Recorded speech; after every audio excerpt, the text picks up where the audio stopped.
Now, the annual Hong Kong Book Fair is in town, and the fair is turning the page on traditional hardcovers and paperbacks. Pauline Chiou is here to talk about one newcomer.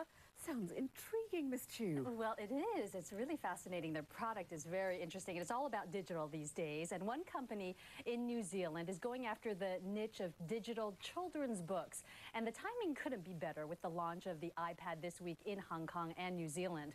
Kiwa Media has introduced an iPad application called Kiwa.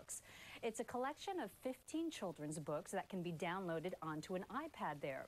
The books are narrated in several different languages, and a child can also color in the pictures and record their own narration. I had a girl yesterday that grabbed my iPad off me, sat down in the chair and was playing with it for an hour. Now, she was colouring in. She did some fantastic colouring ins. I'll show you one of her ones. This is 4 years old. One of hers there. Not bad. That's not bad at all.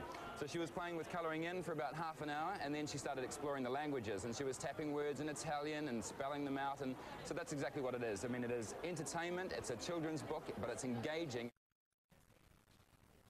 And these children's books can be downloaded for about $4 each. And Anjali, it's really like having a classroom in your lap, and these kids get so absorbed in this little tablet. Yeah, exactly. It sort of looks like the Etch-a-Sketch from when I was a kid, but slightly more advanced. Yeah.